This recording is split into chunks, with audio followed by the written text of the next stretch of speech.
What's up, y'all? We're back in the shop today. It is hot in Georgia. The summer is finally in full swing. It's been in the 80s, so I got the fan going, shirt off, you know, it's hot.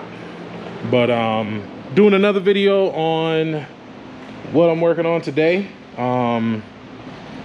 So we got this car here. This car came to me from South Carolina. I did not do the swap on this car. It's got a 6.0 4L60. Need a lot of work. It was done, but it wasn't done great. I mean, the best thing that they did was use the right harness. They used Current Performance for the harness. That's who I used. So that's probably what saved them a lot of headache with this. But I had to go in and change a lot of stuff. I had to put the right power steering line in. They had this Sandin 508 compressor on it with a Dirty Dingo mount, but it the belt was slipping off, and the coolant line on the steam port, this line here was weird. It was actually run off the factory steam port into this fitting here into the water pump. So this is a water pump spacer.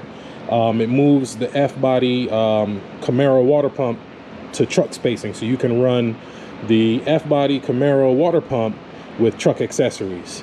What they did, they used basically, and this was a setup I did on one of Carlos's cars, where it's the F-body setup but truck spacing. So the power steering pump, the alternator down low, all that's really set up like a Camaro, but it's spaced forward to use the truck balancer. So when you do that, you can still use the factory F-body water pump, which instead of having the truck one that comes up, you know, like this one here, and I'm pretty sure a lot of you guys already know this. This is a truck water pump. It makes it where it just comes straight out. And they had like some weird put together hoses. So I put the right hoses on here on the top and the bottom. I put the coolant bottle in, ran a proper steam port into here because the car was overheating. The only time the car wouldn't overheat is when the customer turned the AC on. So we're actually going to change all that. We're going to put a different AC compressor setup on here. So I took that old setup off because they had the AC line running here, and the hood would get the hood would hit it, and it was just a mess. I mean, it was functional, but it didn't look good, and the customer brought it to me to make it look good. So that's what I'm working on now. So I already took that old AC system off. I'm going to run the LS Simple AC setup with the factory AC compressor on here because that'll clear the bottle. Or I may still retain this. I may still use this Sandin 508, but hello. All right, I forgot where I left off. Some people walked up, started talking to me. But so basically I'm just cleaning this thing up. I may, like I said, I think I was talking about the AC compressor, so I may reuse the Sandin 508 compressor, but just get a bracket that brings it in a little closer. And then there's a shop down the street that makes custom AC lines, so I'll have him make some custom AC lines for it. So he'll have his AC back, and it'll just, you know, to be better.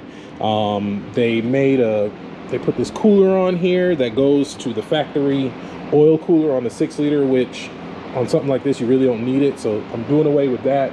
I'm putting since he's got a 4L60, I'm gonna make some custom lines and do a True Cool on it. We're doing like a sound system on this thing. He's got some coilovers that I got to still put on.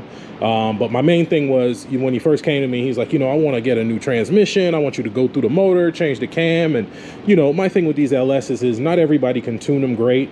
So the car runs, it just doesn't run great. But I mean, you can drive it up and down the street all day long, AC blowing cold and everything, but it just didn't feel right. So I told him, let me get it to a certain point, get it retuned, and then we'll see if we need to change anything. Because it's just gonna be a cruiser. He just wants something reliable that he can turn the AC on, hop in, and go. So, you know, it talked about doing an 80E, but I'm like, you know, if your 60 is good, we'll just leave that in there. That's a great cruiser transmission. I'm running a 60E in my, you know, with an LQ9 in my car, because it's not a track car. It's just something to cruise around in, go to shows and stuff like that. So I don't plan on beating on it. You know, the only reason it has a 6-liter is because I had one. So if I had a 5.3, it would have a 5.3. So I had did all this many weeks ago. I've had the car for a while, and I've been meaning to put it on the channel, make some videos on it. But, you know, again, my old format, I was trying to do like a beginning to end. Hey, this is my project, but I'm just kind of filming what I'm doing today. So I got a lot of that finished up, and what I'm doing now is he's already got a Dakota digital in this car, but it wasn't very accurate on some of the parameters. So what I'm doing now, I got it kind of taken apart. I'm putting the BIM module in it, so the one that connects to the OBD2 connector right there, and it feeds the information to the dash. So I was actually walking around looking for my double-sided tape to mount the little box, and then I saw the GoPro sitting there. I was like, you know what, this would be a good thing to film. And I had a couple people message me on Instagram asking about the settings. They're like, you know, what's the difference in the settings? You didn't show the settings. So when I come back, once I get everything buttoned up, I can't find the little box now. Once I get everything buttoned up, I will go through the settings with you guys and show you the difference in the settings and why the that BIM module is the best. And now I can't find anything. All right, give me a second. All right, so I got everything back together. We got the module plugged in here, hooked up into the Dakota digital brain behind the lower dash. All right, so to get into the setup menu on the Dakota digital, you hold down the 1 and turn the key to on, and there you go. So speed, you're gonna hit the 1, hold it down, and then now you can change it. And you hit the button to go to the next one. So with the BIM module, you're gonna change everything to, so sender, we're gonna change it to bus. So normal, bus, which means basically, try to get it out of the glare, canvas. So then you hold it down, done. And then you go, oh crap, missed it. And then basically all I'm doing is hitting this button. So hold that down, done. And then we go to tack, hold it down, engine, hold it down. So it's set to 8 basically V8, but we're gonna change it. Goes up to 16, I think. And then bus, which means canvas, so which means it'll be getting the information on the tack from the computer. Hold it down, and then basically just go through all of these. Temp, we want to grab the temp from the computer. Sender. So right now it's Dakota Digital Fahrenheit, so which means it's getting the information from the Dakota Digital coolant temp sender, and we're going to change that to bus and Fahrenheit. Done. And you could put a warning on there where basically it'll tell you, oh, what the hell happened there? Oh, battery's dying. So I'm about to leave. I gotta go do some stuff with my son, but I'm going to put the charger on the battery for a few hours because the battery keeps dying, and my jump box, it does like a cycle. It doesn't do like a constant power thing. It gives it like a, so it's not very good, and this battery is completely dead. So I'm gonna put the big charger on it tonight, and tomorrow when I come in, the battery should be ready to go.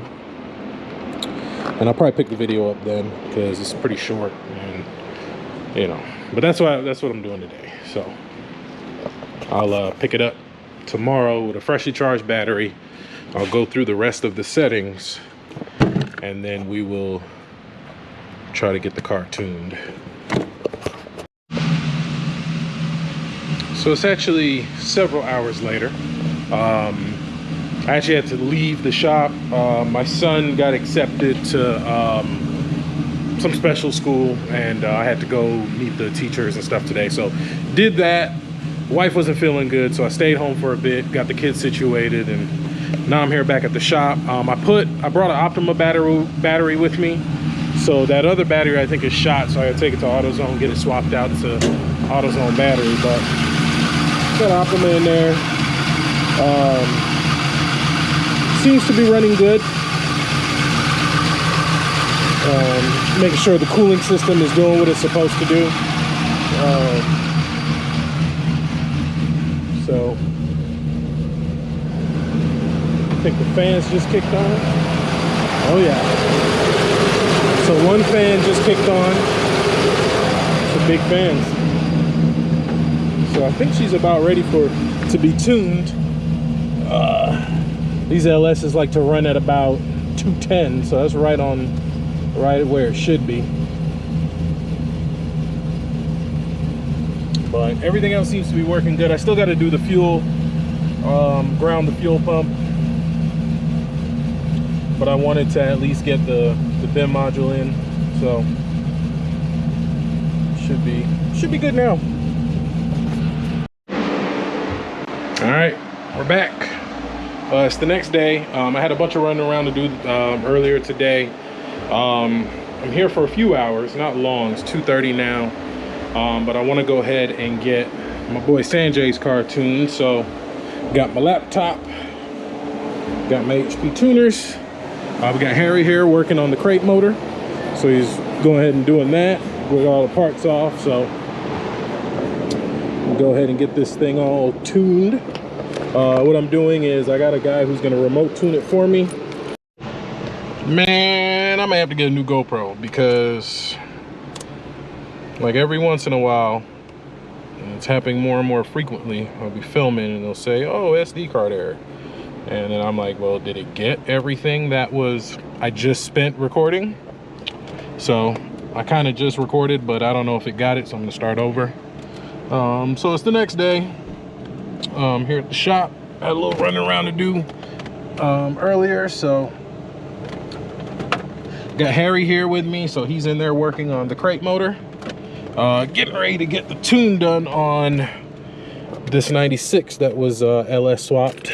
So I got my HP tuners, got the dongle hooked up.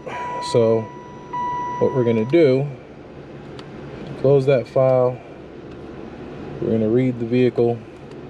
And what I'm gonna do, I'm gonna email this to the tuner. So he does a remote tuning. So basically I download the tune, email it to him. He looks over it, makes the changes, emails it back to me.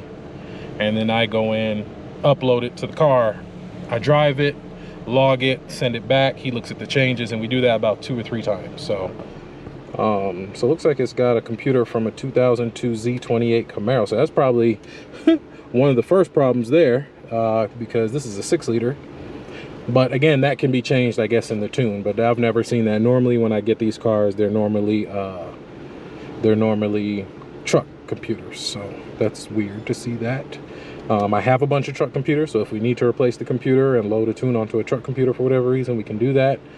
But we'll see. So the goal is today to get this thing, get a good tune on it, drive it. I spoke to the owner yesterday, kind of told him where we were at with the car. We got a couple options we're looking at as far as the AC and stuff like that.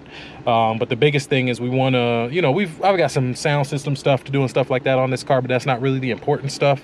It's drivability. So, you know, I told him, you know, I really can't make a decision on what we're going to do to the engine and transmission until we get a good tune on it, because apparently the guys who built the car may not have known what they were doing that well. So, you know, I want to get the tune right, because that'll determine a lot of what, you know, a lot of issues, or maybe sort a lot of issues out on the car. So we'll get this downloaded. It's almost done. I'll email it to him. Then I'm going to jump back in there on the other black car and get the intake on and get some wires for it and all that good stuff. So we'll get that and jump back on it. It's hot. I'm already sweating.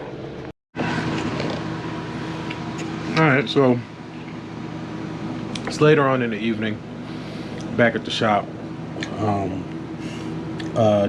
The tuner went ahead and reviewed the file. He made some changes and emailed it back to me. So I'm about to buy the credits so that I can load it onto the car and load the new tune on to see how it works. So again, this is just part of my, this is what I do, you know, type of thing. This thing's moving really slow. My internet is through the hotspot on my phone, so let me get this all set up, and then I'll show you guys how I load the tune and stuff like that, if you're interested. All right, so bought the credits. You have to get 2. They're $50 a piece.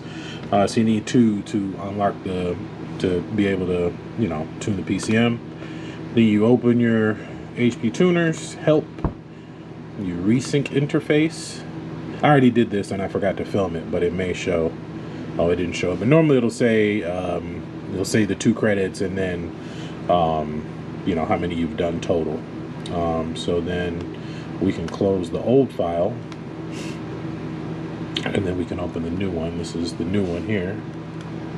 And then we hook it up to the car and load it. So let me get it hooked up to the car, load it in the car, and we'll see what it does. All right, so none of the Dakota digital stuff is gonna work right now because we had to unplug it there. So it's not gonna be, you know, accurate or whatever. So, but we're not gonna start the car. So then we just got it plugged in, simply right vehicle. Show license options. It should have 2 of them in there. Connect interface. There it is. So now you see it's got it right there. Specific. And those are the 2 credits we just bought. So we just hit specific. We hit OK. It tells you can't undo it. Hit yes. And then we want to write the right calibration. And we wait. So it's gonna go through its thing, and then when it's done, you'll hear the fuel pump prime. So I'll let it do that. We'll come back. All right, so that literally took less than 30 seconds. So now we're gonna close it. We're going to exit out of the editor, and we're gonna pull up the scanner. And some tuners, what they do is they have in the scanner, it basically gives you all their gauges. So the fact that the gauges on the dash won't be working, it's okay, because I'll literally have everything here. And kind of how this works, this information here is logged. Well, actually everything is logged, and I can actually save it while it's running and email it to him, and he'll be able to pretty much watch like a video of this screen, look at everything and see what the changes did and everything like that. So what I'm going to do, he sent me his configurations for how he, you know, what parameters he wants to see and stuff like that. So I'm going to load those. So what is it? Save, open, and then we'll go to, here it is. See how it changed? So this is the stuff he looks at. Okay, so we'll connect.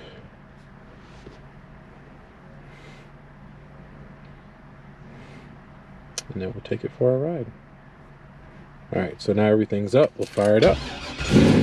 Oh, it already fires up better. I mean, at first it would run, then it would fire up it instantly. So he definitely put a higher startup idle on it, because it's way higher.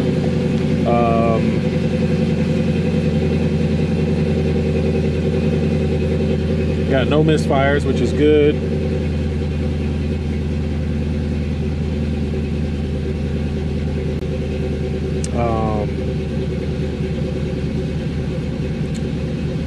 Yeah, so it looks like the idle's coming down now a little bit. All right, well, we'll let it get up to temp a little bit, and then we'll take it for a ride, take it for a drive and see. So I think we can see he should have engine temp parameter here. Oh yeah, engine coolant temp is right there. So, and you can change all this, make it look different colors to whatever you desire. I just left it alone. So when somebody says they're logging, this is literally what they're doing. They hook up HP tuners, the scanner, and then they just drive. And then you do a couple pulls, you do a couple, you know, let it shift, you go through a couple things, and then the tuner will basically come back, look at it, and then see how the car ran and kind of go from there. So let me lock the door. We're gonna take it for a rip. I probably need to put some gas in it, and we'll see how it goes. Yeah, see the idle's already coming down. See, it was almost at, this will show you the highest parameters everything was at. So that's the highest it went up to. See, now it's kind of idling, so I'll let you guys hear it.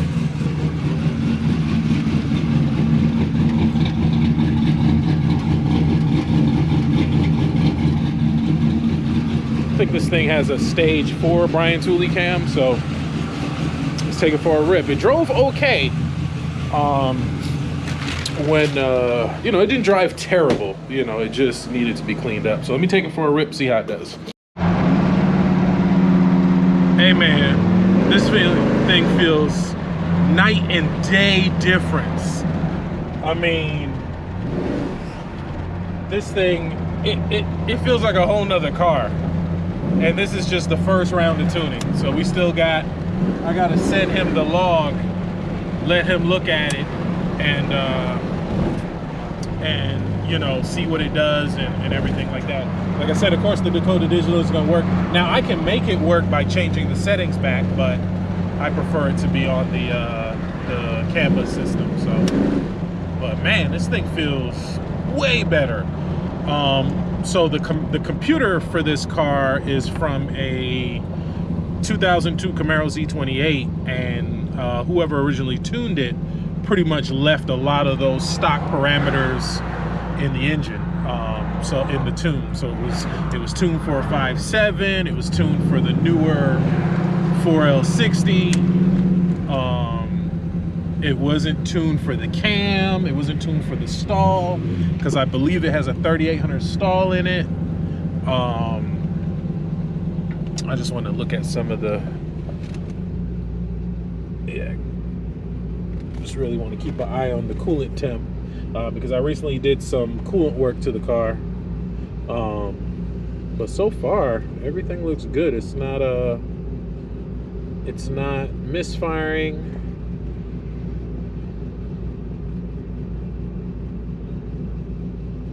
Yeah, everything looks good on this thing. Feels good too. Night and day difference. My boy Sanjay, you're gonna be happy, man. You're gonna be happy with this thing, because it definitely yeah, this thing definitely is. I mean, I'm just gonna do a all gas no brake takeoff, and let's see what it does.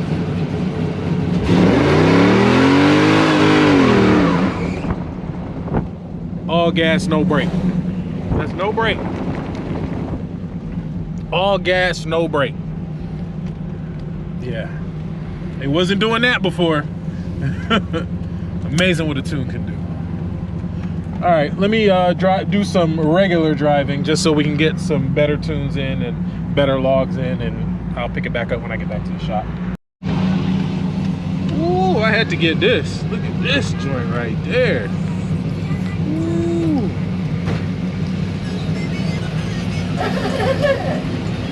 53 Bel Air. That joint is nice.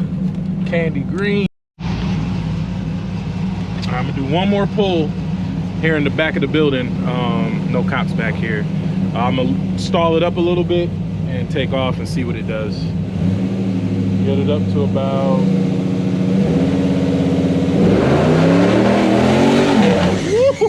woo, yeah.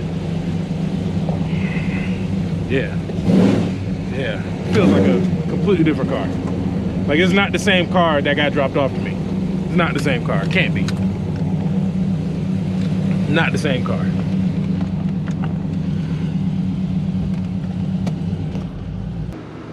You can see the O2's working. You can see the fuel trims changing.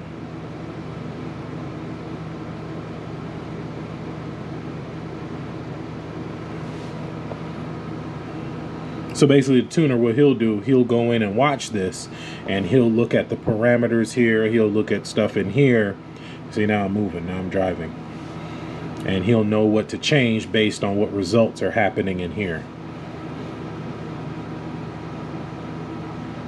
So this is just me driving around, stopping, you know. Let me see, I kind of got on it here. I mean, I got nuts right here, 60, like 6,300 RPM. So I'm going 50, this is the speed, this is what the fuel trims are doing, so he can come and look at this, you know. And from what I understand, as long as these are blue, you're good, because sometimes they'll go red. But yeah, so that's basically how. Now, this is as far as my tuning knowledge goes. I don't, you know, I can do a little bit of stuff like in the editor. Like, I know how to segment swap a PCM, which basically means, let's say you have a computer, a PCM from a truck that had a 5.3 and 4L60, and you put a 4L80 in there. It's not as easily as just hitting a drop down and hitting 4L80. You literally have to change that entire programming on that side of the computer, and it's called a segment swap. 5.3 to 6.0 is a little bit easier. You just change like the cylinder mass or something like that. But for a transmission, for it to work correctly, and I did it on my blue truck. I know I turned VATs off. I tuned my fans on all my trucks. I did it on my Denali, my red Yukon, and the blue truck. I put electric fans in all three of those trucks when I had them, and I tuned them myself. That's about it. And I can set the temperatures and stuff like that. That's as far as I go. So I leave this to professionals. So that's what we did. So I emailed it to him. It's about 9 o'clock, so he probably won't email me back till tomorrow with the changes to the tune, and then we'll go back in. We'll load the new tune. I told him the transmission shift's a little soft, so hopefully he can tighten that up, include, bump up the shift pressures or something like that, and then go from there. I know you guys been loving the OBS content. I started posting in a couple OBS groups on Facebook, so if you found my channel from the OBS group, shout out to you. I posted in OBS Addicts, LS Swap OBSs, stuff like that. So we've been collecting parts for the swap. So what we got here, we got a couple things. So we got dual electric fans. I think these came off of a Tahoe, and then I got these back here. These came off an Escalade, so I'm probably going to use those. I'll probably put these on the on my wife's Tahoe, and then put the Escalade ones on the two-door. That's the radiator out. Both of these were in my Denali, my white Denali that I sold. These came out. That was part of the deal of helping my buddy pull the motor. I got to keep my fans. I got my fan harness. So this was a fan harness I got. So basically, you give it power, ground, and then you got the two wires to the computer. Super simple. And then this is the old computer out the Denali. So there's a 4L60, 4L65. But the reason I kept this computer is I can change it to a 5.3 is because I already own the credits for this computer. So once it comes time to start my truck, I can just go in here. I already own the credits. I can delete the VATs, and then I can tune it and not have to pay an extra $100 to get the credits for a computer. So I already own the credits for that because I tuned the fans in that Denali. So we got that. This is the 4L65 that was in the Denali that Randy built. It's been in there maybe a year, works flawlessly. Amazing transmission, never had an issue, towed all over the world with it. So that was a part of the deal. I get to keep my old transmission because the transmission that's in the Suburban the donor truck, I don't know if it's good. And, if I know I got a good one, I'm keeping the good one. We got motor mounts that showed up. So these are Dirty Dingoes right here. So, and actually these things have come a long way because when I did my first swap, almost lost it. When I did my first swap, they weren't this pretty. So we got the slider mounts to put it in the OBS truck. What else we got? I think that's it for now. I got a AC compressor mount for the R4 compressor on the way. I ordered that. I think that's it. I haven't decided on headers yet because I don't know if you guys know, but I got this bad boy right here. So this is the turbo that I got sponsored for. I haven't done anything with it. It's just been sitting here. Because I honestly haven't had a vehicle that I want to put it in. Everybody's like, oh, put it in the Impala, put it in the Impala. But if I put it in the Impala, I'm not going to be able to enjoy it. The Impala is not built for speed. It's okay quick, but it's not built for speed. The bags and everything like that, it's a show car. So it's not built for speed. So if I put a turbo in something, I want to drive it fast. So I may put it in the two-door. I think it'll be pretty cool, make a nice sleeper. Tell me what you guys think. But I also kind of daily that truck, so that's kind of the reason why I wouldn't turbo it, if you know what I mean. Because I drive it all the time. My Sierra's in the body shop. The bed is getting fixed. There's a huge dent in the bed, long story, but it's at the body shop getting fixed, so I'm in the two-door every day now. So that's why I'm kind of going back and forth on headers, because if I'm going to do a turbo, there's no point in buying headers. I buy a log manifold, and just run the stock manifold on the other side. So what I may do is just use the stock manifolds for now. They bolt right up. to the stock exhaust if I don't, you know, do some headers. So haven't really decided. I don't want to put too much money into the project. I kind of want to put the motor in stock. I already mentioned that. And the car guy in me, the what I do guy in me is like, throw a cam in it, long tube headers, stall, and send it. But then the practical guy is like, look, you're driving it now with a 350 TBI, you're having a blast with it, just put a stock 5.3 in it, call it a day. But I'm like, if I'm gonna go through all the trouble, might as well put a cam in it, you know? So I'm thinking about doing the Truck Norris cam. I have a 3000 stall that came out of the Impala. There's a company here in Marietta that can rebuild it for me for like $175. So I'll send it to them, let them rebuild it. So I'll have a fresh new converter, 3000 stall with the Truck Norris cam, should be nice. But then I got to do springs and all that. So I'm thinking about doing an NSR cam. And so it's you know, we'll see.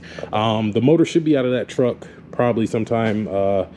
I was hoping to get it out tomorrow, but we're gonna get this thing finished up tomorrow. So maybe sometime next week, we'll get the motor out of that truck. So the OBS swap is coming together. I'm still on the hunt for a 95 engine harness. Unfortunately, with the 95 OBSs, they're 1 year only.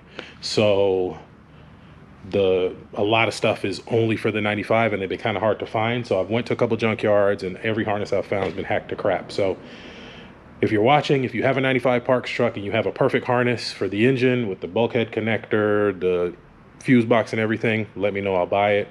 If not, I'll just have to wait till I pull the motor, modify, because I want to build the harness myself. So I may have to just wait until I pull the motor and just modify that harness, which is not a huge deal, but I kind of want to already have it ready and nice. So, because I don't want the truck down for very long. But you know, a couple days building the harness isn't too bad. You know, I can use this table, stretch it all out, get it nice. So that's the plan.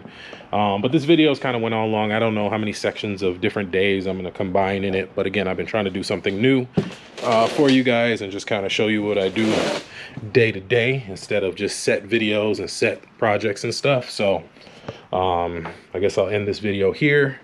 We'll pick it up. I'll probably start filming again tomorrow once we get the motor and stuff in that. That'll be part 2, maybe 3. It depends on how I break the video up. So appreciate all the subscribers. Had a blast down in Louisiana.